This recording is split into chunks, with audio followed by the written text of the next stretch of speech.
Et justement, la créatrice du Festival des danses métisses est avec nous. Bonsoir Norma Claire. Bonsoir. Merci d'avoir accepté cette invitation.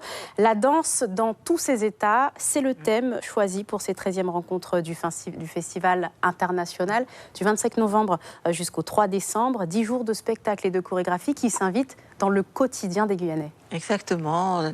Il faut à tout prix que cette danse soit aussi au sein de la ville, au sein de la commune, dans le milieu urbain, et pour finir le 1 et 2 et 3 dans une salle de spectacle. Où là, on assistera à l'encre. Aux restitutions de toutes ces journées de travail. Alors, au fil des saisons, on a pu voir le festival ouvrir ses horizons pour passer d'un événement culturel relativement local, régional, et puis se tourner vers le monde. Comment expliquez-vous cette démarche ?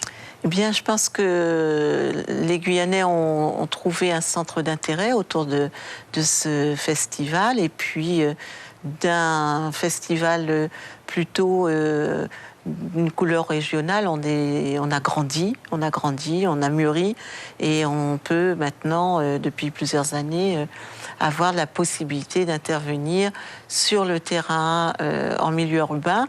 Cayenne, Kourou, Saint-Laurent, Matoury, Macouria, Remire-Montjoly, donc on ouvre, et puis aussi des compagnies professionnelles importantes qui rencontrent aussi des jeunes Guyanais. Parmi les compagnies importantes qui seront présentes cette année, on rencontre encore Caroline Carlson. Oui, cette année aussi, ça faisait 2, 3, 4 ans qu'elle n'était pas venue, mais c'est 2 danseuses de la compagnie qui viendront, dont une danseuse en ce moment qui travaille depuis une dizaine de jours avec deux jeunes danseuses guyanaises, Gladys Demba et Harmonie Moore, et elles rendront ce travail aussi le 1er décembre à l'Ancre. Ouais. Un événement donc toujours orchestré par la compagnie Touka Danse qui fait partie des 12 centres de développement chorégraphique nationaux. C'est le premier des Outre-mer.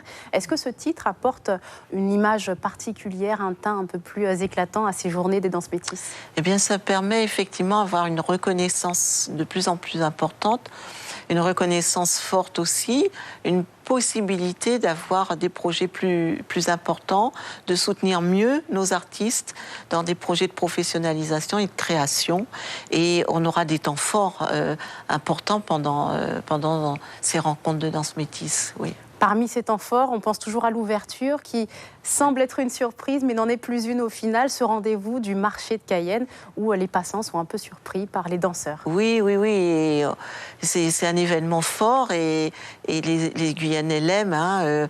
Il y a ça, il y a l'hommage à Madame Blérad le soir rue Barra.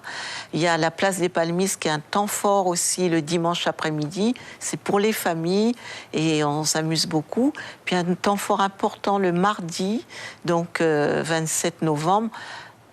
Et c'est quelque chose d'assez étonnant, j'ai envie de dire, c'est danse voltige sur l'immeuble et la façade de l'immeuble de la CTG.